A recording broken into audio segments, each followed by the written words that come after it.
शाम को 4 बजे से लेकर 7 बजे के बीच में शंकर और पार्वती के भ्रमण का समय रहता है। मेरे देवाधिदेव महादेव और माता पार्वती के भ्रमण का समय। भगवान शंकर पार्वती घूमने को निकले। इसलिए हमारा सनातन धर्म कहता है शाम के समय पर माताओं को झाड़ू नहीं लगाना चाहिए। शाम के समय पर माताओं को चूड़ी बिछिया नहीं बदलना चाहिए। शाम के समय पर माताओं को मांग में सिंदूरा नहीं भरना चाहिए। शाम के समय पर माताओं को बाल नहीं बांधना चाहिए। शाम के समय पर माताओं को चौखट पर नहीं बैठना चाहिए। उसका कारण क्या है? क्योंकि पार्वती जी ने भगवान भोलेनाथ जी से कहा था कि तुम मुझे रोज शाम के समय प्रदोष काल में भ्रमण के लिए लेकर जाते हो, मेरे लिए आज्ञा क्या है? शंकर भगवान ने कहा सुनो पार्वती, मंदिर के अंदर नंदी रहता है। जाने वाला यात्री जब मंदिर में मेरा दर्शन करने आता है तो नंदी के कानों में कहकर जाता है कि शिव जी को मेरे यहाँ लेकर आना। मैं नंदी के अनुसार उनके घर जाता हूँ। मेरा काम है उनका कल्याण करना और तेरा काम है उनके घर की नारी को अखंड सौभाग्यवती का वर प्रदान करना। ये तेरा काम। तब पार्वती माता ने कहा अखंड सौभाग्यवती होने का वर मैं तो दे दूंगी, पर उस समय पर माताएं चूड़ी बदल रही होगी, हाथ से चूड़ी निकाल रही होगी, तुम्हें वर कैसे दे सकती हो? मांग भर रही होगी, तुम्हें वर कैसे दे सकती हूँ? उस समय पर चूड़ी बिछिया बदला जा रहा होगा, तुम्हें वर कैसे दे सकती हूँ? उस समय पर झाड़ू लग रही होगी तो मैं लक्ष्मी वहां कैसे भेज सकती हूँ? आप बताओ। तो शंकर भगवान ने कहा प्रदोष का समय एक ऐसा समय होता है, शाम का समय ऐसा होता है जिस समय पर केवल शंकर और पार्वती की आराधना का समय होता है। हम तो कई लोगों से कहते हैं अगर आपके यहाँ संपदा नहीं आ रही है, बहुत मेहनत कर रहे हो, फल नहीं मिल रहा, कहीं नौकरी, कहीं सर्विस या कहीं व्यापार या व्यवसाय में कहीं तकलीफ आ रही है, हम सबसे कहते हैं शाम का समय पकड़ लो, शंकर जी के मंदिर में दिया लगाना प्रारंभ करो। शिव मंदिर में अगर दिया नहीं लगा रहे हो तो बेलपत्री के पेड़ के नीचे दिया। बेलपत्री और शंकर जी के मंदिर में दिया नहीं लगा रहा तो शंकर जी के मंदिर के बाहर चौखट पर दिया लगा। इतना भी नहीं कर सकते तो अपने घर के बाहर अपने द्वार पर दिया लगा दो, पर शंकर जी के नाम का श्री शिवाय नमस्तुभ्यं बोलकर शंकर भगवान को याद कर कर अपनी कामना कर कर बाबा का स्मरण कर कर पंचाक्षर मंत्र नमः शिवाय, षडाक्षर मंत्र ओम नमः शिवाय, द्वादशाक्षर मंत्र ओम नमो भगवते वासुदेवाय, जो मंत्र तुमको याद है उसका स्मरण कर कर लक्ष्मी हो चाहे नारायण हो चाहे राम हो चाहे कृष्ण हो, स्मरण कर कर शाम के समय बाहर दिया लगा दो, दरवाजे के पास लगा दो। वो सुनेगा जरूर, आएगा तो उसका वेलकम जरूर होगा और वो कुछ देकर जरूर जाएगा। नियम तो बनाओ, उसकी चौखट पर जाकर कहना पड़ा।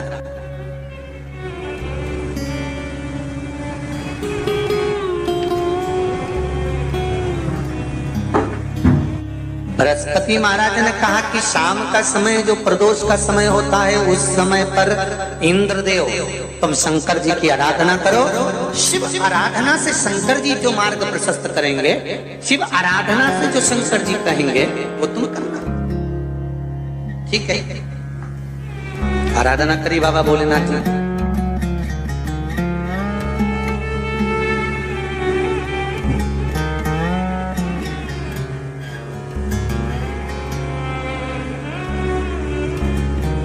मालूम नहीं था इंद्रदेव को।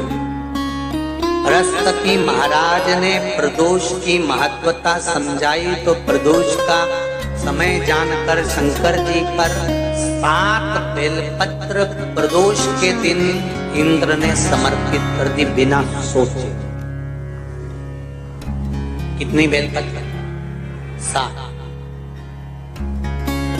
प्रदोष का व्रत करो चाहे ना करो, मंदिर में चढ़ी हुई बेलपत्र को उठा लो,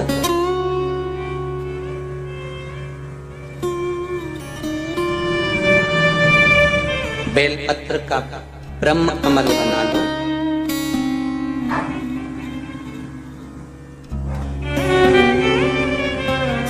ब्रह्म कमल का मतलब होता है डंडी बीच में रहे, आसपास पत्तियां रहे। 7 पत्ती का ब्रह्म कमल बनाकर, जैसे ये पत्तियां हैं एक जैसी रखी हुई हैं तो इसको फैलाइए 7 पत्ती को।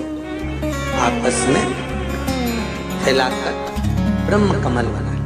प्रदोष का व्रत करें ना करें, जरूरी नहीं है कि वृक्ष से ही पत्ती लेकर आओगे तो ही शंकर जी को चढ़ाओगे। शिव जी पे से चढ़ी हुई उठाकर धोकर ब्रह्म कमल बनाकर बाबा से विनय कर कर, हे प्रभु आज मैं इस काम के लिए जा रहा हूं, बाबा मेरा यह कार्य है, बोलकर श्री शिवाय नमस्तुभ्यम बोलकर शिवलिंग पर समर्पित कर। दिन भर के प्रदोष व्रत का फल बाबा एक बेलपत्री समर्पित करने पर ही प्रदान कर देता है। शिव प्रदोष व्रत कर रहे हो उससे बढ़कर कोई प्रसन्नता नहीं, पर नहीं कर रहे तो प्रदोष के दिन या 12 महीने शिवरात्रि आती है। कर्पूर गौरम करना, आप स्वयं कपूर की भांति हैं। कपूर जानते हो? आरती में कब जलाया जाता है? जब आरती पूरी हो जाती है। कपूर क्यों जलाया जाता है? बोलते जाओ, कपूर जलाना क्यों जरूरी है? आरती में, यज्ञ में, अनुष्ठान में कपूर की क्या है? कौन है ये कपूर? कपूर शंकर भगवान को कहा कर्पूर गौरम करुणावतार। आप कपूर की तरह श्वेत है, पर कपूर की तरह आप हैं, क्योंकि कपूर है क्या? जब भगवान राम और कृष्ण ने यज्ञ किया, देवताओं ने आवृत यज्ञ, भगवान विष्णु जिस यज्ञ को करे, भगवान राम ने जो अश्वमेध यज्ञ किया, देवताओं ने जो यज्ञ किया, आनंदमय भगवान विष्णु जिस यज्ञ को करे, अश्वमेध यज्ञ केवल राम ने नहीं, इससे पहले नारायण कर चुके, भगवान विष्णु लक्ष्मी के साथ। अश्वमेध यज्ञ का अश्व राम जी के समय पर तो लवकुश ने पकड़ा था, पर विष्णु भगवान के समय पर वो यज्ञ का घोड़ा सब दूर घूमता, तो अश्व जो आया वापिस, तो भगवान विष्णु से उस अश्व ने निवेदन करा कि अब मुझे करना क्या, मैं सब दूर से आ जाऊं, क्या मैं पृथ्वी पर ऐसे ही भ्रमण करता रहूंगा, जगत में ऐसे ही घूमता रहूंगा? तब भगवान विष्णु ने भगवान शंकर से निवेदन करा कि इस अश्व का क्या करें। शंकर भगवान ने 33 कोटि देवताओं को विराजमान किया। शंकर अपने अंदर 33 कोटि देवताओं को बिठाकर, तब भगवान शंकर ने हाथ में गंगा का जल लेकर उस अश्व पर छोड़ा, तो उसको कपूर बना दिया। कपूर बनाकर उसको यज्ञ में समर्पित कर दिया। भगवान विष्णु से कहा, सुनो विष्णु, यज्ञ की पूर्ण आहुति पर ये कपूर के रूप में ये अश्वमेध यज्ञ के अश्व को दान दिया गया। अर्थात पृथ्वी पर मनुष्य यदि अपने घर में आरती पूजन में कपूर को प्रज्वलित करेगा तो उसको 1000 अश्वमेध यज्ञ का फल उसी समय पर प्राप्त हो जाएगा। इसलिए हर आरती के पूजन के बाद कपूर का टुकड़ा जलाएं।